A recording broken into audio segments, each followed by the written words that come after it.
Ah, right, okay. Mm. Are we ready for you to be introduced then, Hattie? Um, I would say so. Good morning, friends, and welcome on this sunny July day. We are about to be entertained with a talk by our friend Hattie, who is exploring Japan on my own with a knowledgeable company's help. Intriguing. Okay. Somebody may have to wave a finger at me after half an hour and say, time to wrap up or something. Well, I loved going to Japan.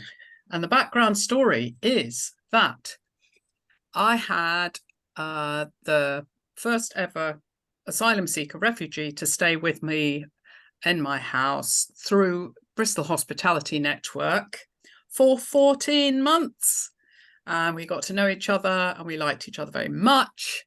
And then one day she said to me, I'm going back home.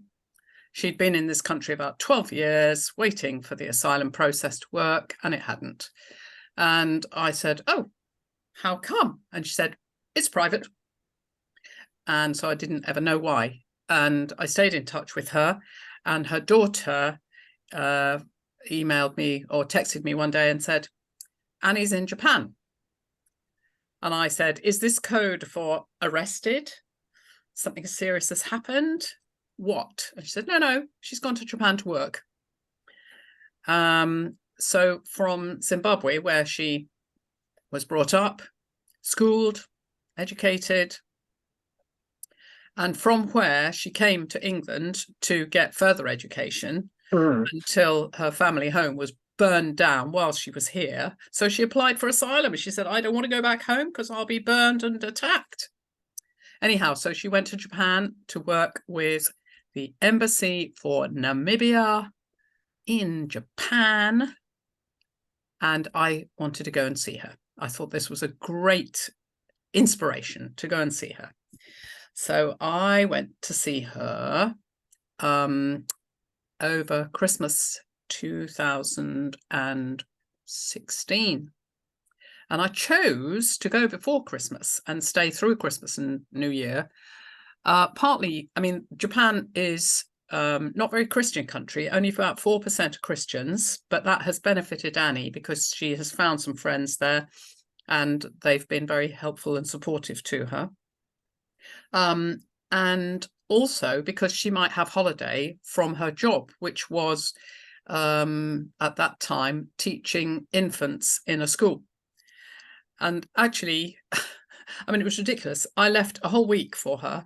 And out of that time, we spent 4 days together because she couldn't leave work until Friday evening. And 9 p.m. was when we met up on Friday evening because they had to clean the children's rucksacks for them.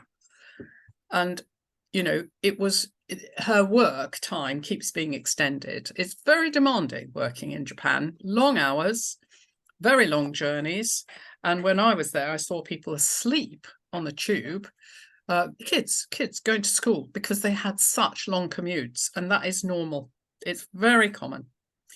This picture is the picture of the cup of tea on the aeroplane. And, you know, it's kind of slightly quirky. We've got tea bags. They have loose tea in their little filter. And everything is very thoughtful. And look at the decoration. The saucer is not just round. The cup is, I don't know if it's round, but it's got decoration on it. It's got some blue markings on it. Little touches, very organized and nice. I very much liked Japan. So that's why, in fact, I loved it. And I know that some people think that the obsequious nature, the bowing and the, you know, deferring and lowering and all that is really hard work. And that's the reason why I know some Japanese people have left the country, because they just cannot bear this bowing and scraping thing. It is gradually changing, I would have to say, and the culture of work where, you know, your work is your life forever and ever, amen. Oh, I mean for men, sorry, not for women. Is that's culture is gradually shifting. But women, there's still a cultural expectation that women will get married and have kids, and that they will leave further education and employment to do that, which, you know, I think that's good in the way that the kids would have a parent there. But on the other hand, it's women in the workplace are still somewhat behind us. And the pay rate, women are earning approximately 68% of men. And in the UK, it's about 81%. So that is very ingrained. Also in government, they only have 11.7% of the seats in the Diet governing body. So that's another idea about how women are sort of not valued. On the other hand, if they're in the home, that's what they're running, and they are valued, and they are setting standards of education and homework and the garden and the quality of the house. But, you know, they hardly ever go into each other's houses.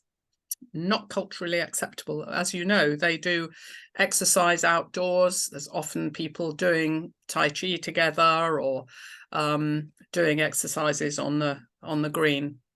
I hear it's very full of history, Japan, full of history, and the words left me. Samurai, yeah.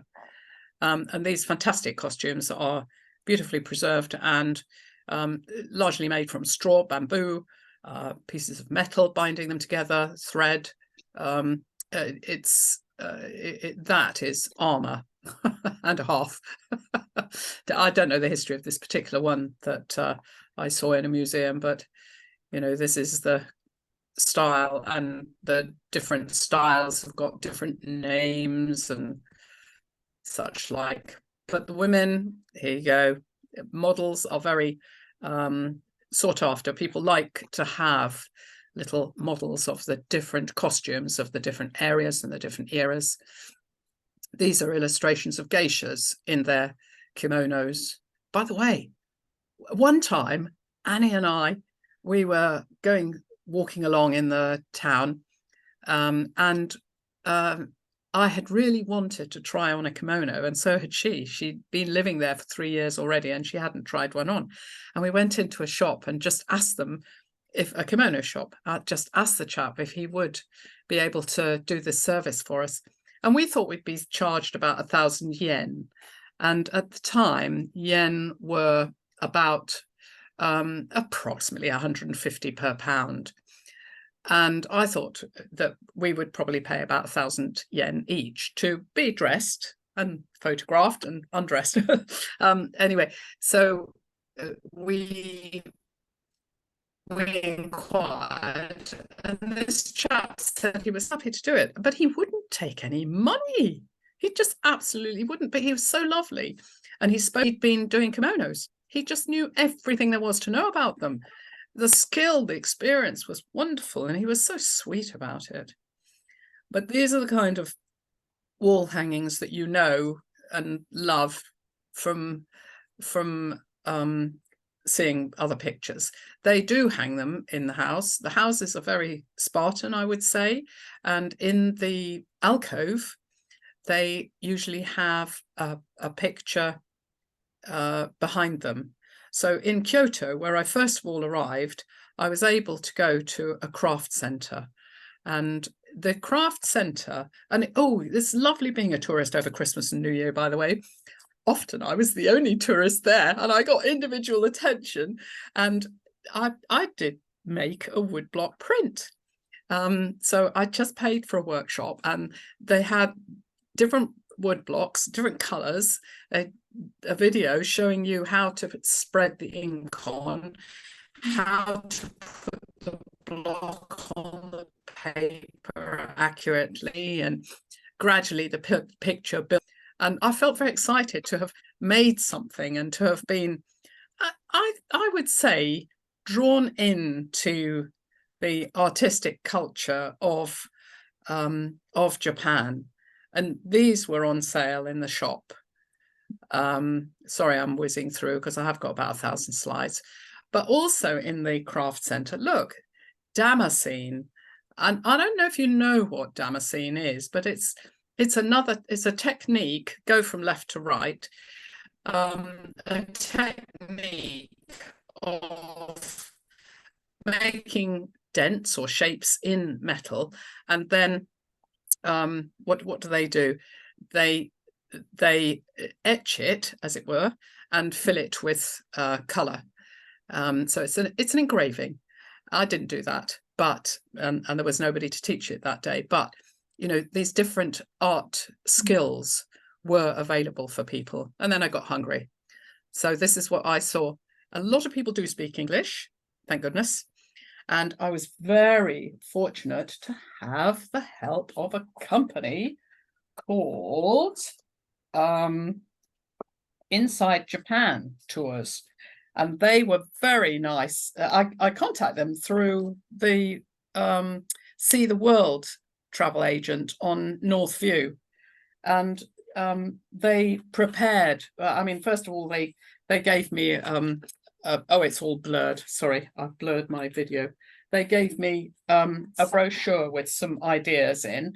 Then they asked me for my ideas, you know, based on the brochure and what I would like to do, the kind of how long I was going for. I went for 2.5 weeks. And then they built up the tour for me. And though I was on my own, I had little booklets which were marvelous. Where can I'm going to unblur my background so that I can show you some of the booklets that they prepared for me. So here's the wood block, that picture that I made, and some ginkgo leaves pressed, and this A5 little booklet that they gave me about Kyoto. And they gave me these booklets for each of the cities that I visited. And incredible details. I mean, like that is a little picture of a map of a station that I've got to go to change a train or find a bus or something. So thank goodness. I mean, everything just went so smoothly. I couldn't believe it.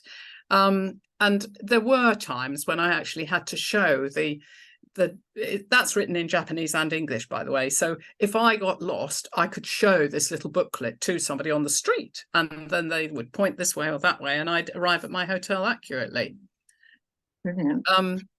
So anyway, this is the menu, which was kind of downstairs in a little dive. It reminded me of Soho. And lo and behold, some people walked in. I was the only customer in this little dive room, like a downstairs pub. Have you got some food? Yes. And then some people walked in. There was a set of drums in the corner, and they started practicing jazz, and I was the only audience. It was just brilliant. I mean, I guess they were preparing for the evening, but these wonderful little events happen to you when you're on holiday, don't they? Now, I've got to go out of this slide and back to my other back to my slides. Oh, where am I going to find them? Here we are. Okay, so more so that's the background and a little bit. Okay, let me also tell you something about older people in Japan, because you may have seen on television some programs where I remember being shown on television. There's a couple of older women who go in the sea every day to harvest seafood, and that's their job. Why is it their job? Because there's no social security. So everybody works, even if it's a terribly boring job. So in Cuba, you see people doing incredibly boring jobs. In Japan, incredibly boring jobs, because that's the way you're going to make some money. That's how you can live. So even when you're old, you're still working. I saw somebody who was working as a garage attendant. I mean, personal, stood outside the garage door of a person. And when that person turned up with his car, the guard in his wonderful uniform stepped to one side, pressed the button, the door opened, and the owner drove his car into the garage. I watched that happen.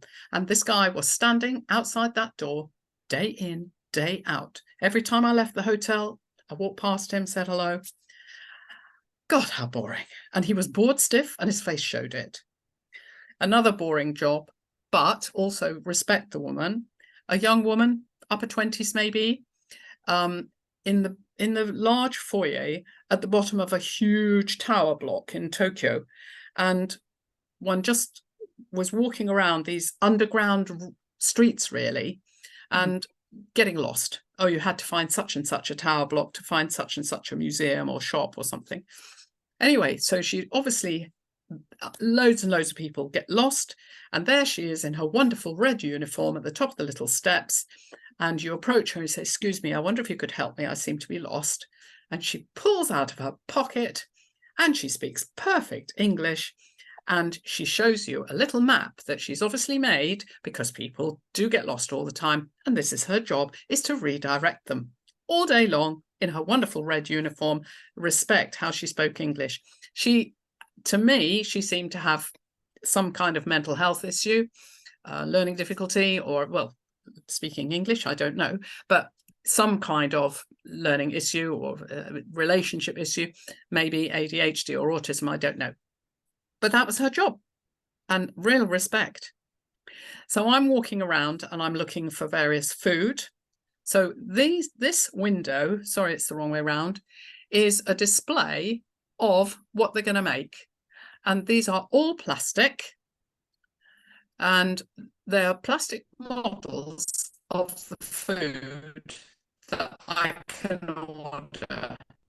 And when you order that food, it will look like that. Very clean, very nutritious with the meals I had.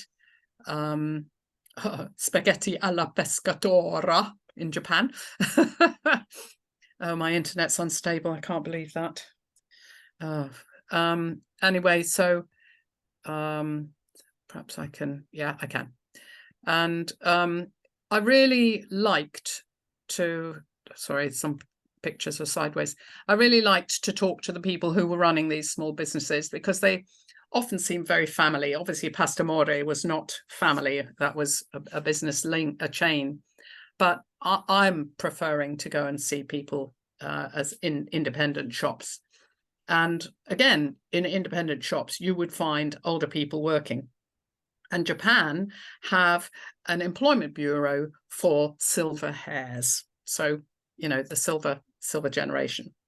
And for instance, you would find a little tourist attraction at the back of a bakery where they show you how to make little dumplings with either savory or sweet inside, and then how to cook them over the open fire on a trivet. And so there'll be two people, one managing the fire and one teaching you the dumpling making. So you can guess who's doing which, can't you, men and women? But, you know, that was their employment. And they were very sweet and gentle and generous about it. And so there wasn't any of this bad-faced stuff that I saw from other people who had boring jobs. Those two people particularly didn't speak a word of English. So that was really lovely to have a demonstration. And I mean, you just paid a little extra for the dumplings because they were teaching you what to do. And it was an experience. And I think Japan thrives on experiences. This particular poster is on the wall of an underground. And I just think it's hilarious. It's certainly not contemporary, but I mean, look at the emotion on it. That could be contemporary, couldn't it? I just think I love the Japanese art. And then again, behind the glass screen, this is all in the underground. This wonderful, wonderful illustration of all seasons fruit and veg. Art was absolutely everywhere. Look at these characters. And even though they're very kind of straight and the whole Japanese culture is very hierarchical, and has been for years, and very racially exclusive. And that's because of their immigration policy. It's been very hard to immigrate to Japan for us. So it's historically low immigration. For instance, at Annie's school, all the kids want to touch her hair, and she's got black skin. She's the only black person they've ever seen.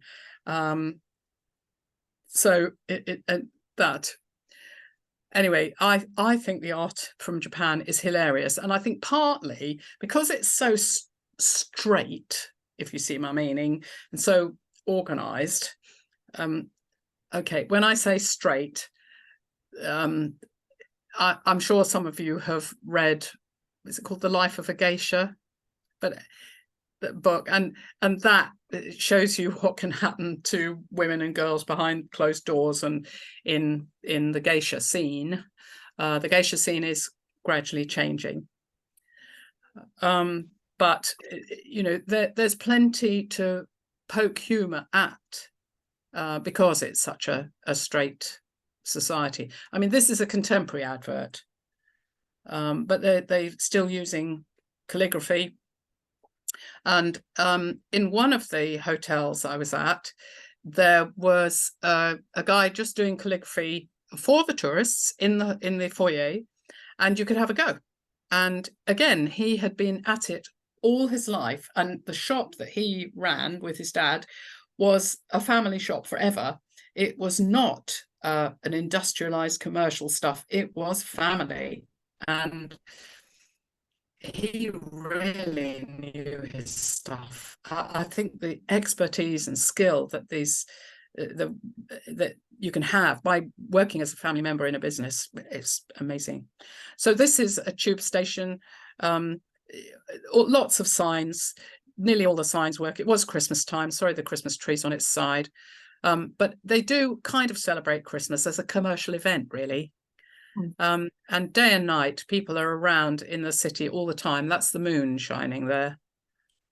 I found the architecture interesting and nice to be amongst. It's amazing to see people going up and down these steps to a garden on the roof, sky garden. So the tube is downstairs, and there were quite a few people up there, even at night, just moseying around and having a look at the skyline and the lights on the skyline. And they're greening it, but this is the lovely atmosphere. And I suppose if you're meeting somebody, or if you want to do something with a boyfriend and girlfriend, pubs is not really part of life there. They kind of have, well, they have restaurants and they have cafes, alcohol. I would say they're much more centering around eating food there. So this is an auditorium. Each of those layers is actually for sitting on. If there's a show to the left of the screen, people will be sitting up there. This is a sky tower, which is obviously telecommunications. But again, you can go up it and see what I didn't. And in contrast to that, look at the wiring. I thought this was hilarious. This is all just up above your head along the side of a street. So you'd think that everything's kind of tickety-boo and all, you know, modern, but every now and again there's a bit of, I don't know if that's risky. It looks pretty organized to me. It's not as bad as I've seen in Latin America. Now this one is, again, it's just handy. It's just around in the side of a street, a little alcove where somebody's put a Buddhist shrine, and there's I guess this guy's a Buddhist, obviously, but this stone here, that's a Buddhist memorial. I'm not quite sure why they've got water there. Perhaps one sprinkles the water somewhere. Not sure about that. But lots of I need to tell you a bit. Oh, right. I'll tell you a bit about some of the religion there, because it's mostly Shinto or Buddhism. And a lot of people, Japanese people, switch between them. There isn't this kind of fervor. So people will get married in Shinto shrines, but get buried in the Buddhism way. And in round the Buddhist temples, there's quite often memorial headstones. And one fun thing, I'm afraid I haven't found the photo for this yet. One fun thing was in winter, I was there in winter, and they have 4 seasons, so they do have snow. I went out one snowy morning to a temple because I had a booking to be shown around the temple at about 7 o'clock in the morning. And the snow had come down overnight, and it was hilarious because it landed on top of these Buddhist head markers for somebody who died. But also they have markers which are in the form of not exactly dwarves, but human figures, and they're made of stone. And so the snow had come down on the top, but underneath the snow was the knitted hat. So people have been out there putting knitted hats on these stone figures in the little cemetery area outside the Buddhist shrine. I had to tell you that. This is a corner shop, and where we might get a pasty in a packet, they go to this little heated water bath, and they pick out nice hot food out of these little trays and take it along with them, presumably in one of these little bag. And so that's the kind of thing they'd have. And look at all the calorie markings. And bear in mind, this was 2016, and we've only just implemented the law where all the cafes and restaurants have to say, have calorie markings. And why don't you see fat people in Japan? It's a big issue. They know it's that obesity is a big issue, but in fact, I hardly ever saw anybody fat in Japan. Companies are incentivized by the government to incentivize their employees to stay fit and to stay slim. So there's definite government investment in staying slim. It's also about the way that they eat. They use chopsticks very often, and you can't get a very big mouthful with chopsticks very often. Some people could. So eating is much slower, it's more sociable, and they do have quite low-calorie foods, not fatty and sugary and starchy like we have. So there's several reasons for not getting obese. What else? You take what you want, and then you go back for more. And the instructions in hotels clearly say, don't take more than you're going to eat. Come back for more. And they make nice little signs with humor and cartoons and things. So that is a cultural norm, is that you have a tray, like you've heard of a bento tray, probably with several containers, several little slots in it, and you put something in each of the slots if you want to, and you come back and you put some more in the slot that you want. Oh, here we are. This just gives you some kind of feel of the busyness of, this is Kyoto still. So I'm just really doing this video as a way of showing you what vehicles they've got. Cycling on the pavement is the norm. People hang around take their buses. Buses come to time. You see how noisy and busy it is, but somehow you can just go up the steps into that sky garden and escape. it's very nice balance that they have. So I didn't feel overwhelmed.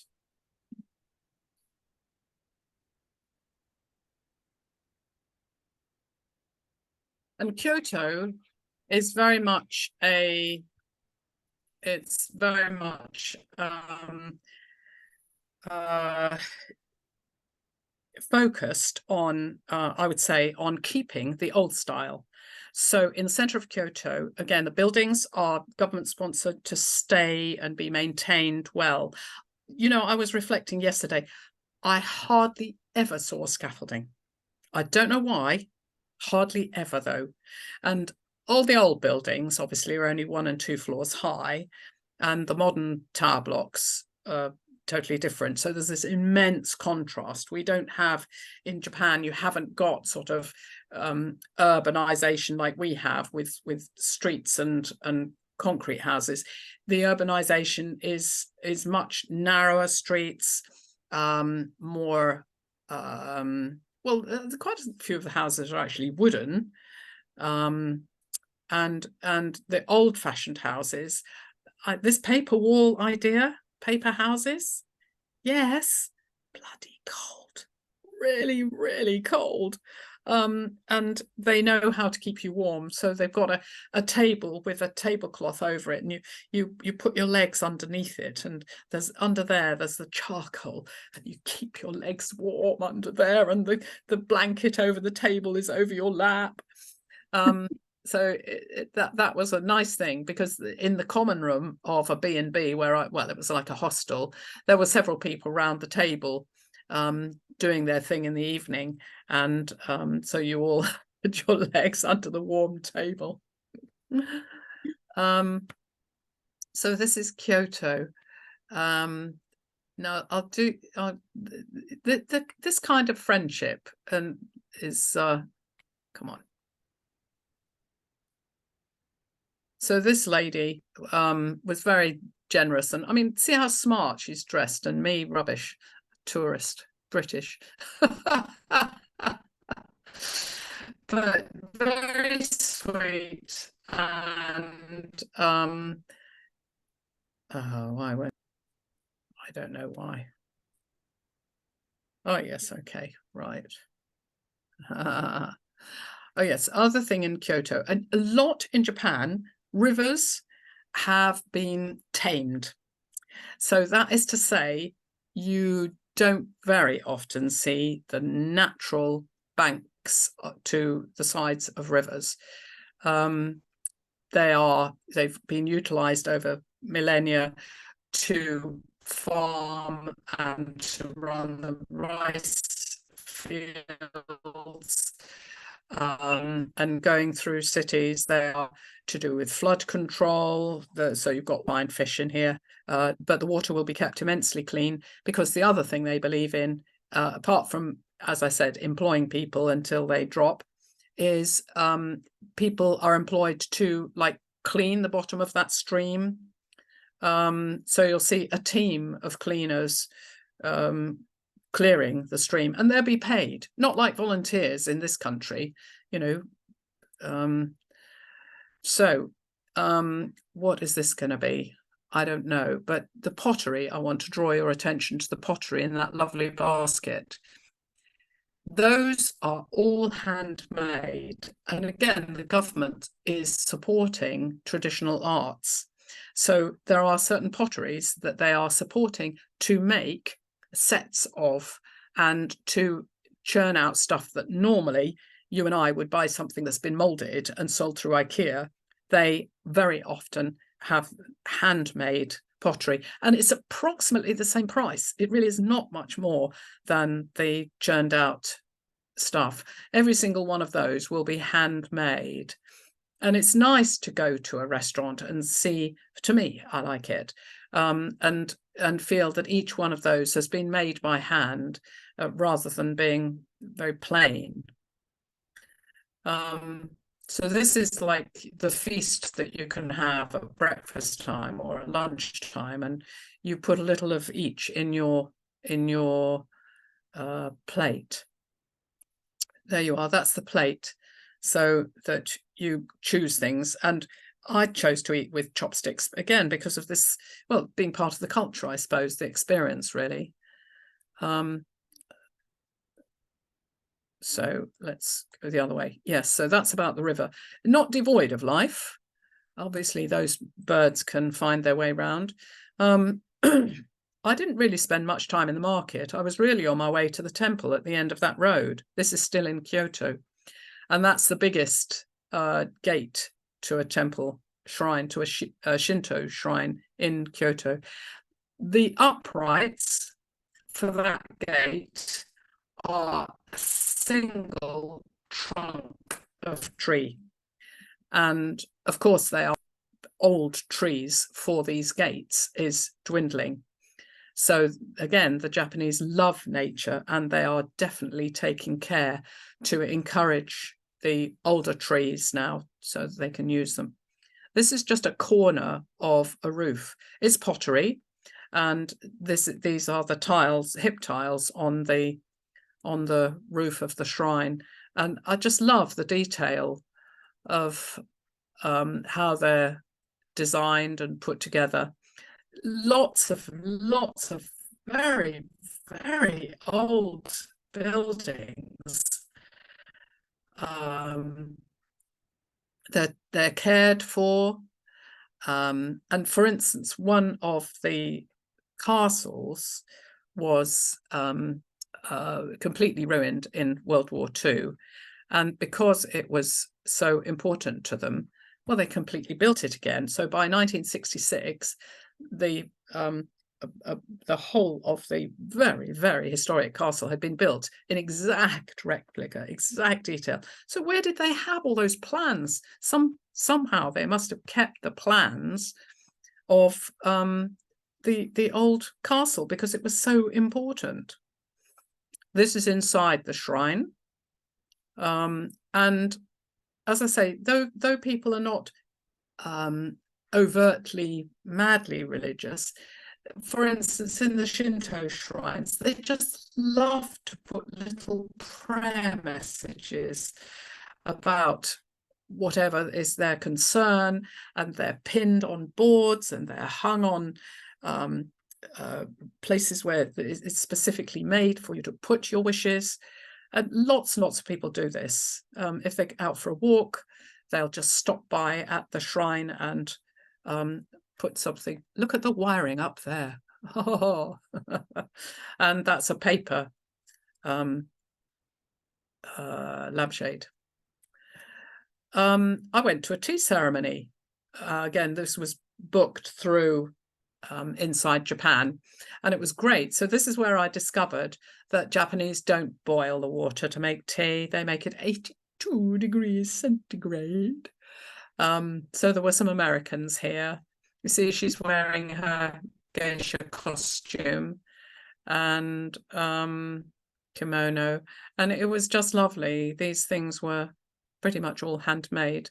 That's an electric kettle, I think, on those legs. So here is the equipment for having your tea ceremony, and the ladle is used to pour the water to get it to the right temperature and the right texture and things. I also want to tell you, part of this cultural identity thing, which is very strong in Japan, is that, again, the government supports each city to have a kind of identity. So there's a city called Uji, UJI, and it was just a train ride from Kyoto. So off I went, and the city centers around tea. And so the shops have got like a million kinds of tea dumplings, tea to drink, tea cake, tea savories, tea everything. Absolutely amazing. But this was very, very supported by the government. So there's a tea route to walk. So you walk around the little canal, which is probably not a canal, it's probably a tamed river, and to various temples and gardens and art galleries, whilst you're in the tea city of Uji. So I think this is these people are actually youngsters in their lovely. I think it's just great what they wear, the lovely colours and costumes, and they're not, well, I suppose they might be apprentice geisha, I don't know, but people still do want to be apprentice geisha. Why won't this move on? Oh, it won't move. Oh, yes, it will. So that's a temple complex, and the maps are brilliant. You can see how much green garden there is around. Sorry, it's on its side, but lots of greenery. Oh, come on. Don't know how I managed to do that.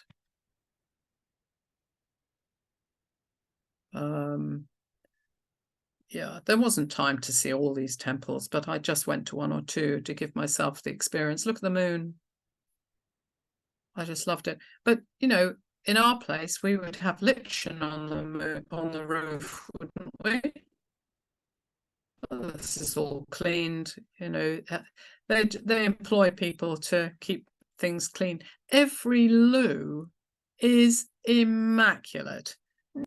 The comfort factor for that, I know it sounds ridiculous, but it really is nice to know that you're going to go somewhere that's clean and doesn't smell and got loo paper, got a tap to wash in.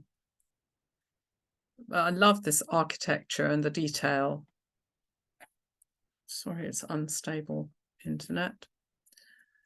I just think the shapes, I mean, they're shaping wood like that. I love the architecture. And then the modern stuff.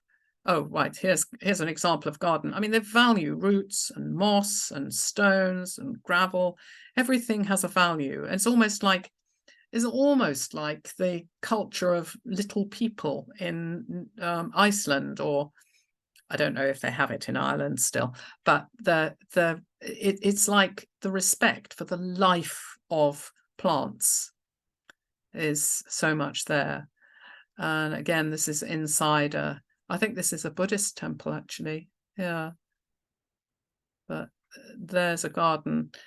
And as I say, they just swap religions. If they feel like being in one area, they'll go there one day. And if they want to have a celebration, this ladle, again, as you go through the gate to a temple, there's always water in a trough and there's a ladle, except for the handle, because nobody touches the actual ladle. You dip it in the water, you pour it over one hand and kind of wash your hand or move it around to clean it, and then you swap the ladle into the other hand and you pour the water over the other hand and clean that way. So it's not the water in the trough is not contaminated. Yes, these white folded papers are they're obviously formal prayers because they've been hung in a symmetrical way. But this goes in the background. You'll see like a little altar place in that covered temple. It's all out of doors. They do like being out of doors a lot. So sometimes it's difficult to know whether this is Shinto or Buddhist. I may be wrong. I suppose this one is Shinto. There's the water trough and the ladles. But I love those lions, crazy lions. You see the ladles, those ones, they're made of bent wood. They're not just stamped out metal ones. They're handmade with bent wood and bamboo handles. It was lovely and peaceful to walk around here at night. I felt completely safe, completely safe. Once or twice I saw somebody drunk, and they were basically self-contained. They were not doing crazy things.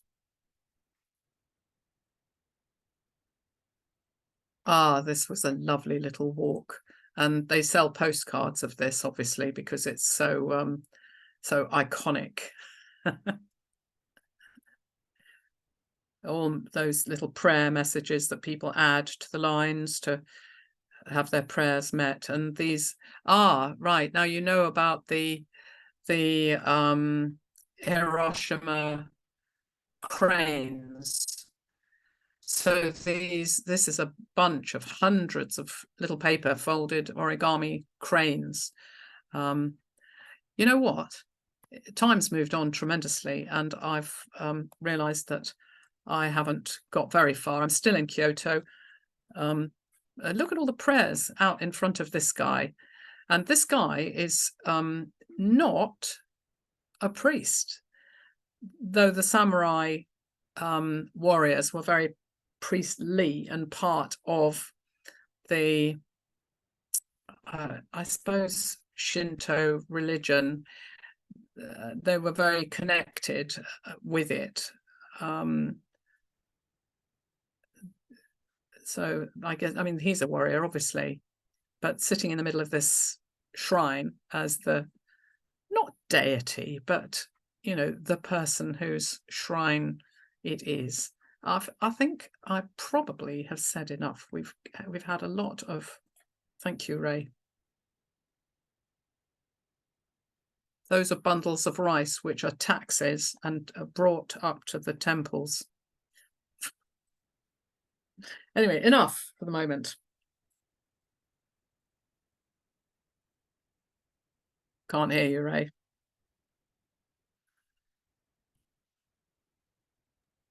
Have I got my sound? I was just nodding then, but yeah. As you have a lot more, I think it would be good for you to do a return trip of the next bit. Would that be okay? Yeah, going on the bullet train and going to art galleries. I think I'd like that. But there's one thing you didn't show, and I think it should have been shown. That is a picture of Hattie in a kimono. The only one of me was with Mehi in Kyoto, that lovely lady who was doing the sign. Yeah. Oh, me in a kimono. Yeah. Right. Sorry. You said you went there and had a kimono and you were photographed with it on, you know, and I thought it'd be nice to see you with a kimono on. Okay, fine. You look a lot younger there.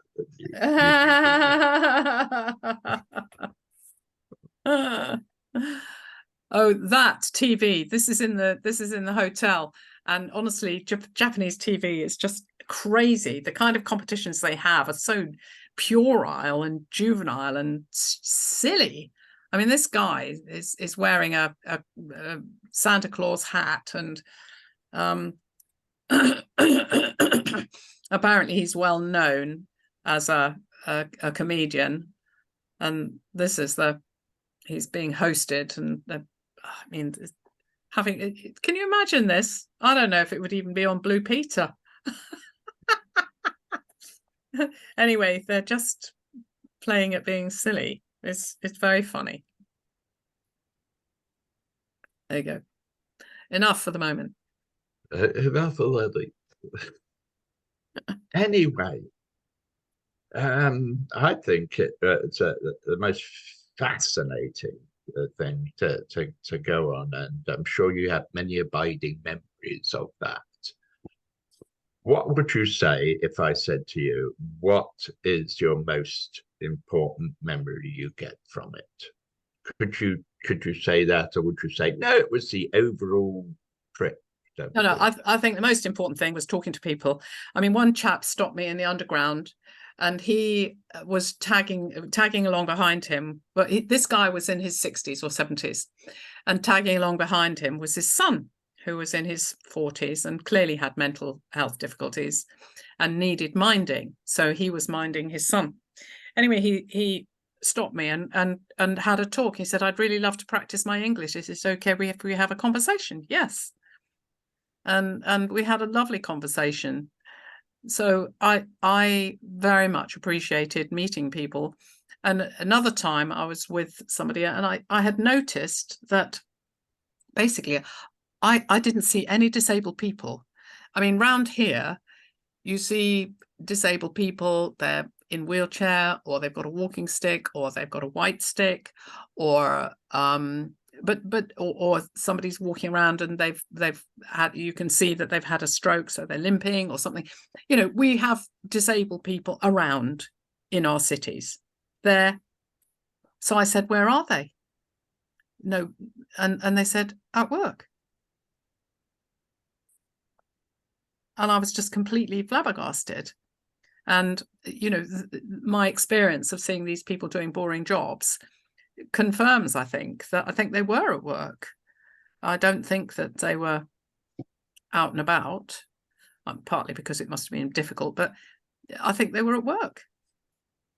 I don't know. Nobody begged. Is that possibly that they I won't say embarrassed by them, but you know, it's not part of their perfect culture to have people Maybe. like, I don't know. I say nobody begged, but actually I had read about a kind of cultural thing where certain people just give up everything and they go and be extremely poor and live in rags and mosey around the city, and I mean, by choice. And I saw this person who I thought, oh my God, he must be so poor. I'll give him some money. And he hit me.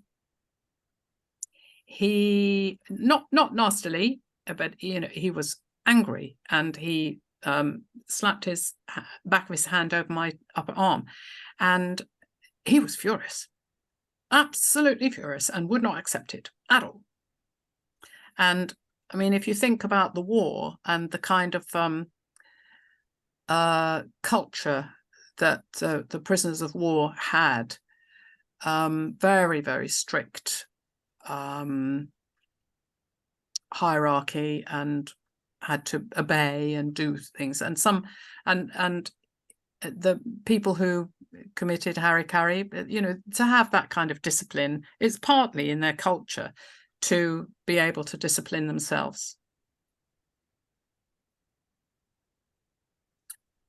And I don't know if you've seen pictures of Japanese school children when they go to school in the morning, they're all cleaning the classroom.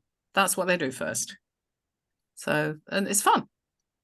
Yeah, so there's also that thing which had been on the telly not quite recently, but a little time ago now, about a class of mother called the Tiger Mother, who would, their children are going to succeed and are going to do well. Yep, there's and that. If they don't, you know, it's kind of nearly the roof drops on them, which has caused a bit of emotional and mental destabilities. I think, is that a word? But anyway. Yeah, it can be traumatic to be pressurized like that. Definitely. Anyway, I've talked enough. I think it's time for a couple of others to, if they have questions. Yeah. I just wanted to say, I read an article somewhere, or it was kind of questioning. It was saying, how come Japanese children at age 6 are expected and can do journeys across the city to their school, changing tubes and taking about an hour, whereas a child of that age here has to be escorted personally to their school in case either somebody abducts them or the traffic is too much for them to cope with.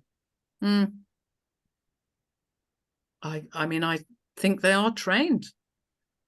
I mean, if you think about it, kids used to start work age 4 or 6 years ago, they were shown what to do, and they were educated about how to do the work, and they were, you know, working looms and working underground in mines and stuff like that. I think it's such a work ethic. But I have heard one story of one person being groped in the tube. That was a man, and it was very packed, and it was in Tokyo. And it was a man being groped by a man. That's the only story I've heard. These kids seem, I mean, I felt completely safe and calm. People were helpful. You know, they could see that I was managing a suitcase. They showed me where the lift was without being asked.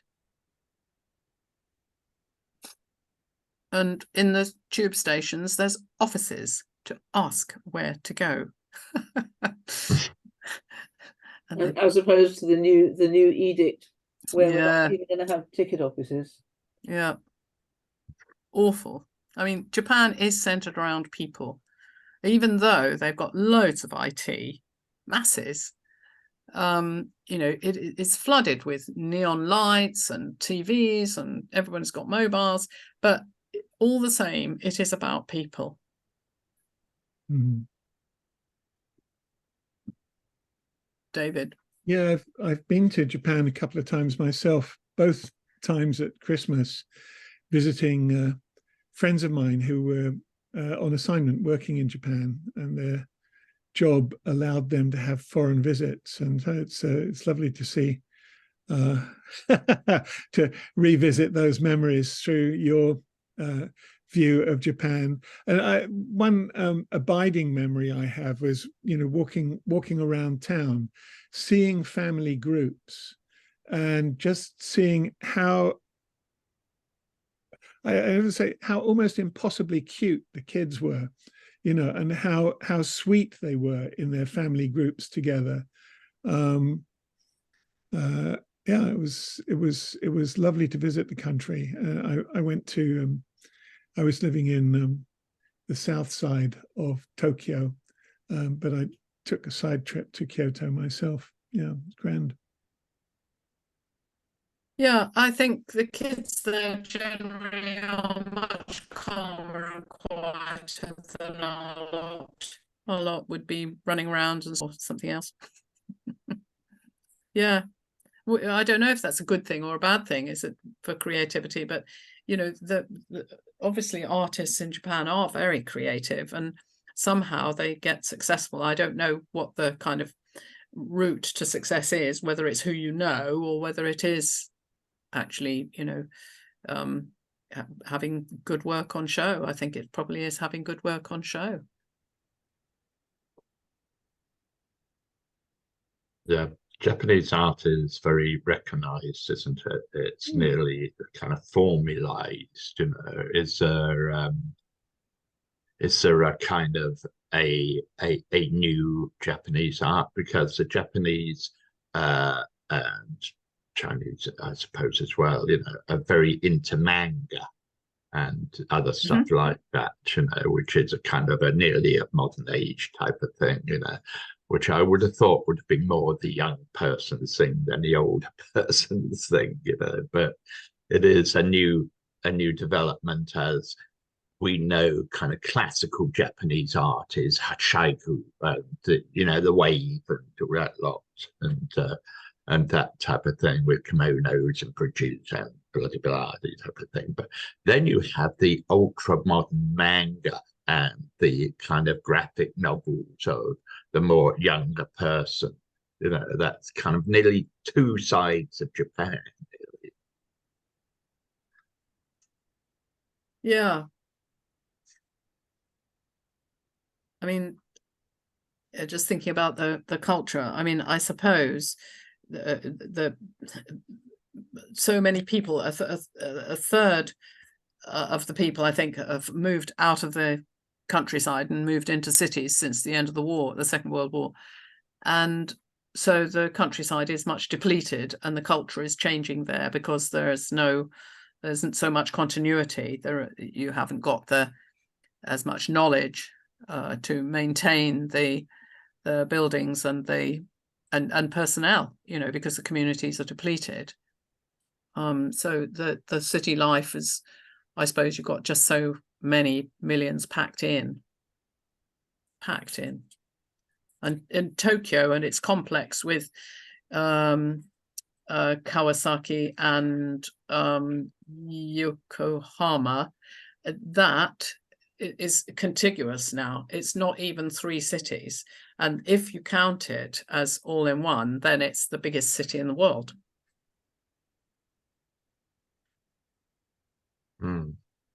What I read is 91% of people now live in an urban conurbation. How does that compare with Britain, say?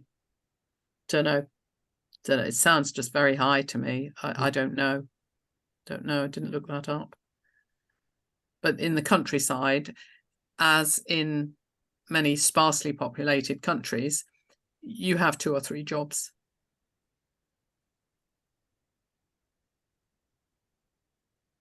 I think Japan, like China, is going to start to have a problem of feeding its people.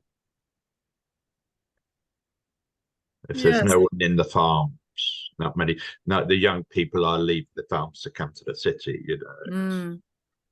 Yeah, and most people in the countryside who have got crops and who are farming, only 15% make ends meet. And people like their little allotments, and there were even corners of shrines and the edges of roads were being cultivated by people to grow vegetables and fruit and and flowers. It's a growing problem, which we haven't. We're only dancing around the edges of at the moment.